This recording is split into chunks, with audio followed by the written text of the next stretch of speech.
But when it comes to free agency, I think this is something that we lose sight of, Victoria, at times, is that it's a two-way street. Mm-hmm. A team might want you, but you might not want that team. Or vice versa. Hey, I would love to go play for them, but they're not offering me a contract. Yeah. And also, does the terms mean, like, it's a two-way street. It's like a relationship. It is. Pierre LeBrun writes for The Athletic, also part of TSN up in Canada. He's a true hockey insider, as good as it gets. Well, he's not sure if the Hurricanes are on Mitch Marner's radar. Carolina would love to be all in on Mitch Marner. Remember that they tried to trade for him at the deadline. I just don't know that Carolina would be on Marner's list. In fact, I don't think they are right now, but that could change. Columbus, a team out of left field that has the most cap space in the whole league, Jay. They would like to get in on it, but again, I don't know that they would be a team on Mitch Marner's list. Probably won't be. So again, still developing. There are teams that will come out from obscurity on this too between now and next week, but that's a start. Again, teams could come out of obscurity. You never know. Columbus has $40.4 million in cap space. The Anaheim Ducks have 36. Carolina, fourth most cap space in the league going into the offseason as of right now, 26.8 roughly. And they could even make that a little bit more like, hey, you send Bradley Nadeau back down to the minors next season. Hey, congratulations, you cleared up another like $850,000. There's San Jose. He's got $44 million. Now, again, it all depends on what Mitch Marner's looking for. Does he want a shorter-term contract? Hey, do I want to do 2 or 3 years?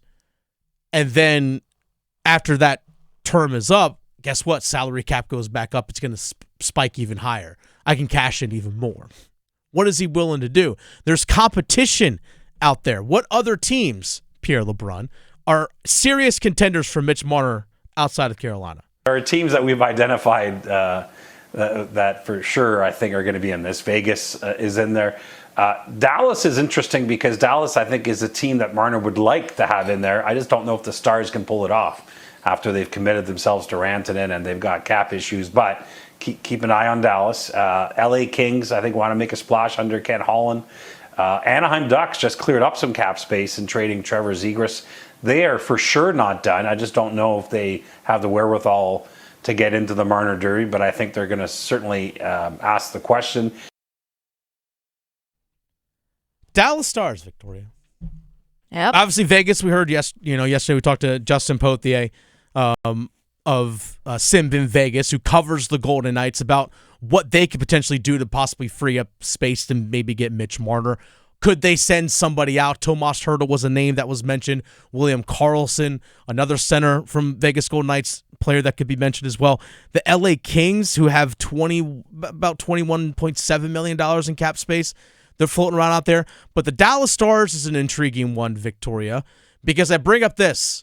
A lot of people, including myself, are very high on Jason Robertson, the winger from Dallas, who has been the last couple of years a point-per-game player, but even just a couple of years ago, put up over 100 points and has played in every game each of the last 3 years. Now, granted, he got hurt in the very last game of the regular season last year, which caused him to miss some playoff time last year, but then once he kind of got back into the groove of things, started putting up points when he came back from that injury. And he's going into the last year of his contract, making just under $8 million a year. He's going to be a restricted free agent after this upcoming season, and it's going to be due for a big-time contract extension. Well, if Dallas wants to clear up cap space, well, they just signed their captain, Jamie Benn, to a one-year deal at $1 million base salary, but granted it has $3 million in incentives. You can do that with a player that's age 35 or older. You can have that, much like Freddie Anderson's contract is for this upcoming year for the Carolina Hurricanes. There are some escalators that are built in there that with the incentives, if you don't have room on this year's salary cap, they just roll over into next year's salary cap. That's what you can do with players with incentive-laden contracts that are age 35 or older. So if the Dallas Stars want to clear up space, hey, guess what? Carolina Hurricanes, you can swoop in and be like, hey, Dallas, you want your 2028 first-round pick back that you gave us for Mikko Rantanen? We'll give it back to you if you give us Jason Robertson or, something along those lines. I don't know why I said it like that, but that's the way I did. Hey, I like it, though. Hey, put a little spunk to it. I'm here for but it. You're going to have to clear up cap space in order to do so. Now, there are some players that they have on their team, like Tyler Seguin has a no-movement clause. Rope Hintz has a no-movement clause. Matt Duchene, they just signed to a contract extension, has a no-movement clause. But maybe if they want to go all in on Mitch Marner, do you take away Jason Robertson? Do you possibly have them give up one of their young players in Wyatt Johnston? Now, it's going to cost you some of your top players and picks to come back, but you have the ammo to do so. So if Dallas wants to make a move for Marner, Carolina, go benefit from it. If Vegas wants to make a move for Marner, Carolina, go benefit from it if you can't get Marner yourself. Now, Pierre LeBrun continues on about Mitch Marner, saying there are still teams waiting to see, again, if they really want to go all in on Mitch Marner.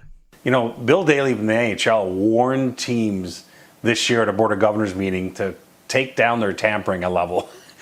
He knows it can't be zero tampering, but he said, guys, if you do something obvious, we're going to have to come down on you guys. And I will say that I've noticed there are teams trying to be on the right side of this to some degree. And so there are teams saying to me, hey, yeah, I think we want to investigate that, but we're honestly waiting till July 1st to know more from the agent.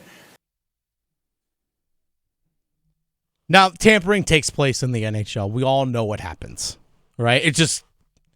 It is. Now, tampering is basically you're talking to agents before the window actually does open, before you're allowed to talk to them. There's a reason why Jake Gensel was traded directly to the Tampa Bay Lightning last year, because they kind of knew. It's like, all right, they know they got a deal locked up with him. We'll go ahead and make that move now. Like it was almost like a hush money, for lack of a better term. But anyway, tampering and stuff, it does take place. It does happen. But Carolina, again, if Dallas wants to go after Mitch Marner and Carolina learns this, or Vegas wants to go after Mitch Marner and they learn this, Carolina can still benefit from it. There are some good players that they can go snag. Again, if you can go get Jason Robertson from Dallas, and hey, basically, Dallas, do you want your 2026 pick back along with, like a 2027 first round pick from us? Like, whatever it might be. You can do that. Oh, we'll throw you out like a one of our like prospects. Like, or wait, we'll throw in Jackson Blake into the mix. Or we'll throw in, hey, you got to take Kokiniemi, or whatever it might be in order to make the money work. Yeah. Go do that. Like, go benefit from that. I mean, the Carolina Hurricanes learned last year from the Mikko Rantanen ordeal that we can make water out of wine if we try. Like if water if out we of wine, shoot, right. Yeah, wine out of wine, whatever. Whichever. I like it because you may try to get someone, but in the process, you might be happily surprised at what we land on. So, I don't know. This is why I trust Eric Tulsky. Yeah. He knows what he's doing. They're going to find that void. And again, if other teams are going to be desperate to clear space, that's where you can take advantage of and not have to pay full price to get somebody that you really like. If Vegas wants to go all in on getting Mitch Marner, hey, guess what? It's going to cost you somebody. We'll take William Karlsson off your hands, and he could be our number 2 center for a couple of years. Yeah. And we don't have to give you a whole lot to get him back, because you need it. Like, you need him off your books more than we need him. So we're doing you a solid, which means I'm going to give you 80 cents to $1 here, is what I'm saying. Carolina can take advantage of that. Find that market inefficiency and attack it, which is what the Carolina Hurricanes are really good at doing. The whole Mitch Marner thing is going to be pretty fascinating to follow. Now, we've already seen some trades taking place in the NHL. We even saw last night at like midnight, J.J. Peterka, who's a restricted free agent from the Buffalo Sabres, young guy, 23 years old, gets sent to the Utah Mammoth. And in return, they sent like Michael Kesselring and Josh Doan, just 2 players back. That's all it was. No picks or anything involved. And then Peterka ends up signing a 5-year contract extension right away. It's like $7.75 million, I think it's what it was. But nonetheless, we're seeing moves already being made, several of them. So Carolina might be in on the trade market for somebody as well.